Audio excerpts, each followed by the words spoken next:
encore et toujours. Je crois que je vais finir par lui créer une chaîne YouTube. Salut tout le monde, ravi de vous retrouver aujourd'hui dans cette nouvelle vidéo. Donc aujourd'hui je vais vous parler des préjugés sur le handicap. Et il faut dire qu'il y en a beaucoup. Donc du coup je vais séparer ce thème en deux vidéos.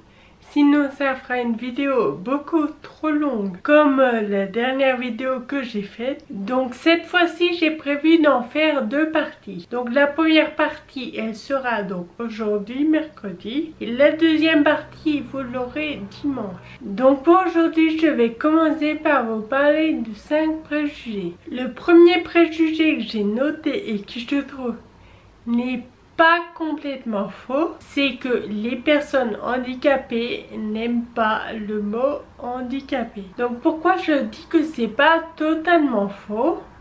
C'est tout simplement parce que j'en suis la preuve qu'avant, plus trop maintenant ça me dérange moins, mais avant j'avais horreur de ce mot. Maintenant ça me gêne beaucoup moins parce que tout simplement j'ai compris que c'était le cas. Je suis handicapée. Mais c'est vrai qu'avant, j'avais horreur qu'on me définisse comme quelqu'un d'handicapé. Ça me gênait moins qu'on dise que j'étais une personne handicapée. Mais qu'on me dise en un seul mot que j'étais handicapée, j'aimais pas du tout ça. D'ailleurs, pour ma soeur, c'était la même chose. Elle n'aimait pas qu'on dise que c'était une handicapée. Et je me souviens que souvent on reprenait ma mère quand elle disait « mes filles sont handicapées ». On la reprenait tout le temps en lui disant de dire « mes filles sont en fauteuil ». Pour nous, ça passait mieux. C'est pourtant la même chose, être en fauteuil ou être handicapé.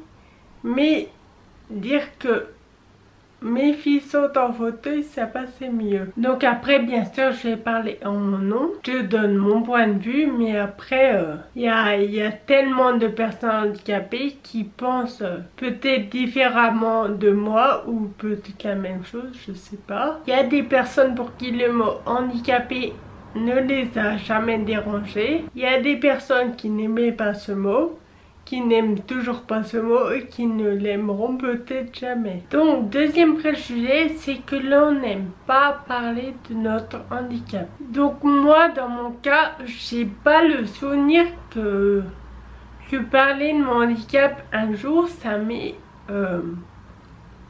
mis mal à l'aise, ou ça m'a énervé, ou tout simplement j'ai pas envie d'en parler. En plus si je suis là, si je suis sur YouTube, c'est justement pour parler de ma maladie, qui, je le rappelle, est l'ataxie de Friedreich. Et je pense que, peut-être que je me trompe, mais je pense que les personnes qui n'aiment pas trop parler de leur handicap, c'est plutôt les personnes qui ont eu un accident, pour qui qui était valide et que c'est venu, que le handicap est venu sur elle d'un coup. Pour moi, je pense que c'est ces personnes pour qui c'est le plus dur de parler de leur handicap, de parler de ce qui leur est arrivé.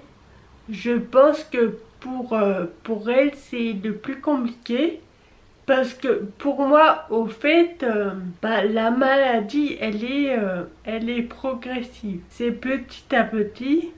Donc du coup je sais pas trop si ça fait ça pour tout le monde, mais c'est un peu plus facile à accepter. Parce que c'est vrai que si j'avais été valide et que du jour au lendemain j'avais eu un accident et que je m'étais retrouvée en fauteuil, je pense que j'aurais peut-être pas réagi de la même façon que j'ai réagi pour ma maladie. Donc troisième préjugé, c'est que nous sommes toujours tristes. Donc là je dirais que c'est faux à 90%. Les 10% de vrai, je dirais que c'est parce que parfois on peut avoir des passages où oui on pense à ce qu'on pourrait faire si on marchait, si on était valide. On se dit que parfois,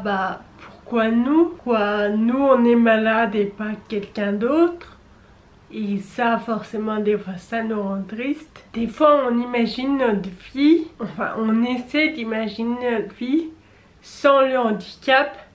Moi, par exemple, des fois, je me dis que peut-être que si j'étais pas handicapée, peut-être que je serais mariée et que j'aurais déjà des enfants. Mais bon, après ça, de toute façon, on sait pas, je le sais pas et je le saurai jamais. Mais après, toujours triste, non.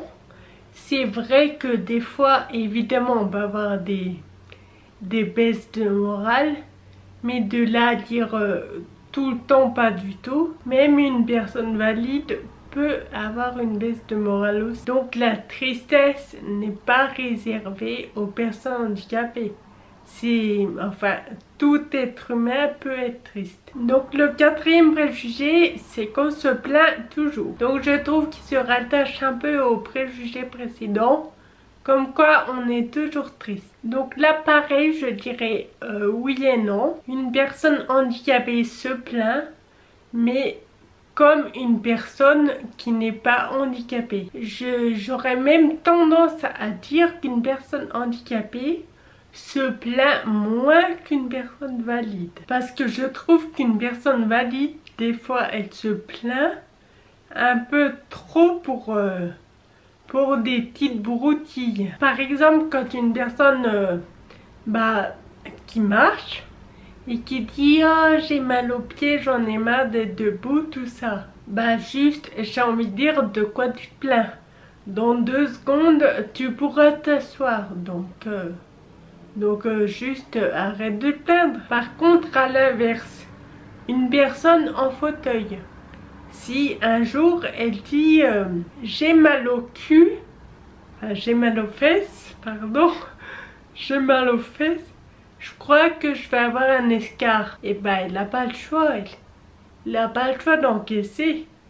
Elle va pas se mettre debout pour faire passer son mal. Bref, tout ça pour dire que des fois les personnes valides, vous devriez, avant de vous plaindre, penser à ce que ressent, à ce que vit une personne en fauteuil. Donc du coup, de là à dire que les personnes handicapées se plaignent tout le temps, non, je dirais plutôt que c'est les valides qui se plaignent tout le temps. Ensuite, 5e et dernier préjugé pour cette vidéo, les personnes handicapées ne font pas de sport. Donc là, j'ai envie de répondre MDR.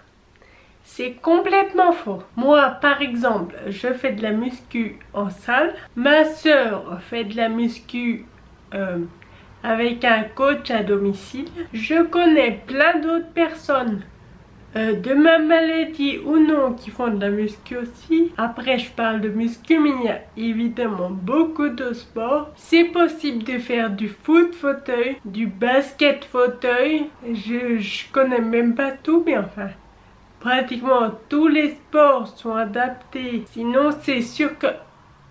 Non, même pas. J'allais dire une bêtise là. J'allais vous dire c'est sûr qu'on va pas aller faire du patinage.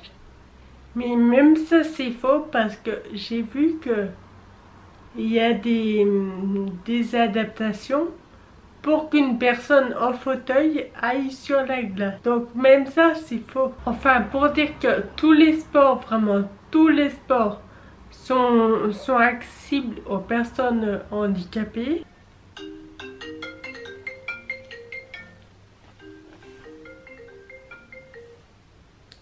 Ouais.